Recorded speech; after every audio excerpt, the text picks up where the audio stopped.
Voilà, bonjour chers internautes, bonjour à tous ceux qui me suivent. Aujourd'hui, nous allons aborder effectivement le, le sujet de la mort, le sujet c'est-à-dire de la séparation du corps à l'âme. Vous voyez que c'est une étape extrêmement pénible que tout un chacun d'entre nous va traverser. Vous voyez. Donc c'est un moment douloureux, un moment qui nécessite d'être signalé, expliqué pour ceux qui ignorent cela. Vous voyez que quand on vit, quand on est en vie, quand on est sur terre, en général, on ne veut même pas en parler. Les gens n'en font même pas un sujet dans le quotidien. Ce qui fait que tout un chacun doit y penser pour contrôler sa vie, contrôler ses paroles, contrôler ses faits, contrôler tout ce qui tourne autour de nous dans notre vie quotidienne et en même temps soigner nos langages et nos relations. Les relations, c'est plus important parce que c'est plus important. Pourquoi je dis? Parce que le péché, c'est entre Dieu et nous et Dieu. Et entre nous, c'est plus dur parce que c'est des charges. Vous voyez, donc chaque personne que tu fasses du mal, aujourd'hui ou demain, tu lui rendras bien sûr la monnaie. Vous voyez, donc ce qui fait que si vous faites beaucoup de mal à vos prochains, si nous faisons même, je dirais, du mal à nos prochains, un jour viendra, nous allons perdre beaucoup de nos bienfaits. Voilà, ce qui fait que nous devons toujours contrôler notre quotidien dans nos relations, comme je l'ai dit tantôt, mais faire beaucoup attention aussi entre ce que nous faisons selon les ordres du bon Créateur. Nous sommes des simples créatures, d'accord, mais un jour viendra, l'âme va quitter ce bas monde.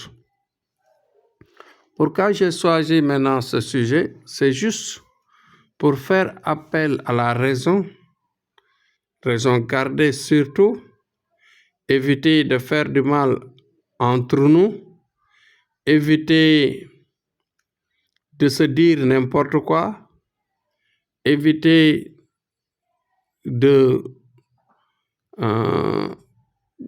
nous parler derrière nous. Par exemple, à chaque fois que quelqu'un est absent, on parle du mal sur lui. Il y a beaucoup de gens qui le font. Donc, c'est des comportements ou bien de bons comportements que nous devons avoir pour éviter cela, pour éviter, bien sûr, ces choses vraiment qui sont négatives par rapport à notre éducation, par rapport à notre religion, ce qu'il nous demande, parce que la religion demande à rester correct, à éviter tout ce que je viens de souligner, c'est-à-dire de faire du mal à nos prochains. Donc, évitons autant que faire se peut à faire du mal à nos prochains parce que c'est ça qui est plus dangereux. Ouais. Donc, ce monde, pourquoi l'âme quitte le corps Et pourquoi à ces moments-là, c'est douloureux? Parce que tout simplement, il y a des choses que nous ignorons. Ce monde, ce bas monde, est très différent de la vie dans l'au-delà.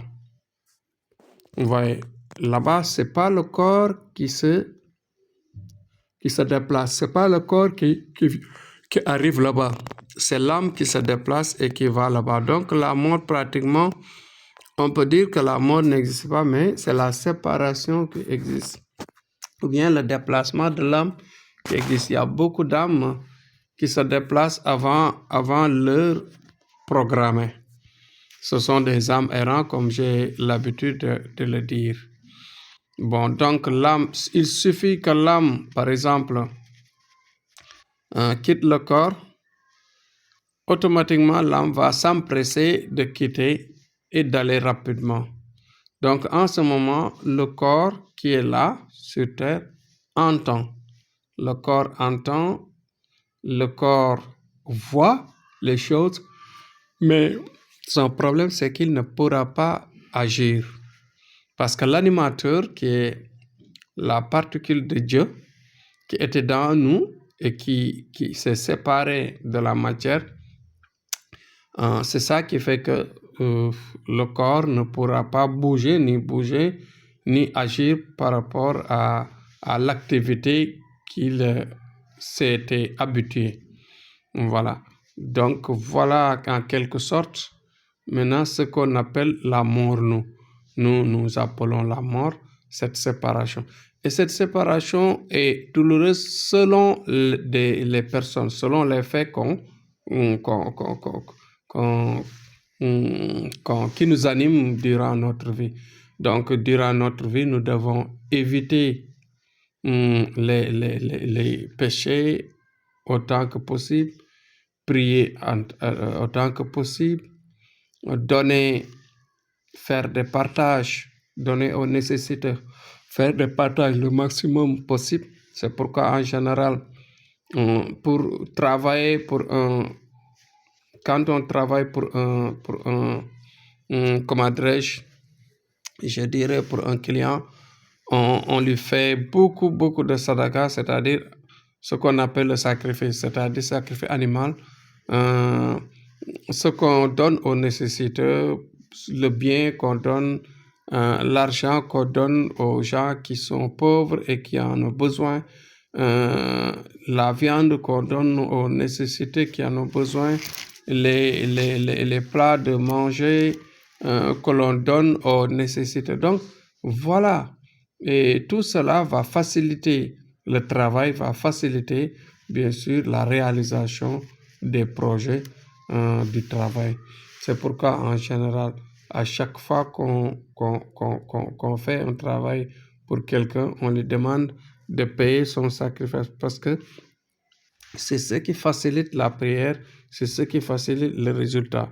Il y a beaucoup qui l'ignorent, mais voilà le chemin. Donc, pour éviter de faire un passage douloureux, très douloureux durant la mort, et aussi pour avoir une tombe de lumière et pour avoir aussi beaucoup de chances pour aller au paradis, il faut partager, il faut faire des sadaqas, il faut à chaque fois faire le sacrifice quand on fait le travail mystique.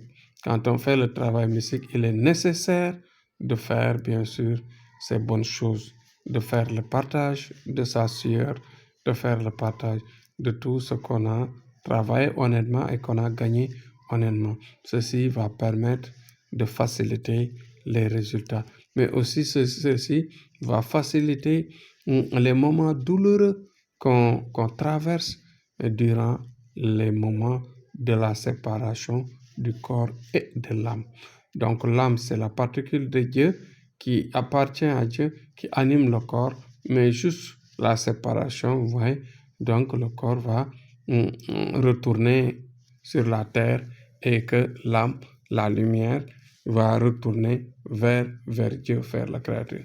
Mais si, par exemple, l'âme n'est pas purifiée durant la vie, qu'est-ce qui va se passer?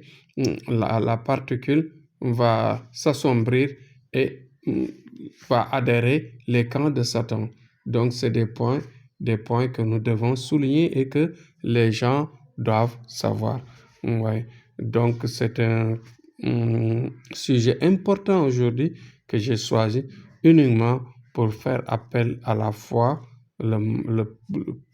autant que possible de revenir sur terre, de repenser à ce passage éphémère qui est la vie sur terre. Donc, c'est un passage qui n'est pas éternel, qui ne dure pas très longtemps. Donc, restez serein et restez concentré à la prière, restez concentré à faire de bonnes choses, surtout entre nous, de faire de bonnes relations, de respecter les relations et de s'entraider, de faire du bien, de partager et de prier surtout pour nos prochains. Donc, c'était ça le sujet que j'allais souligner aujourd'hui.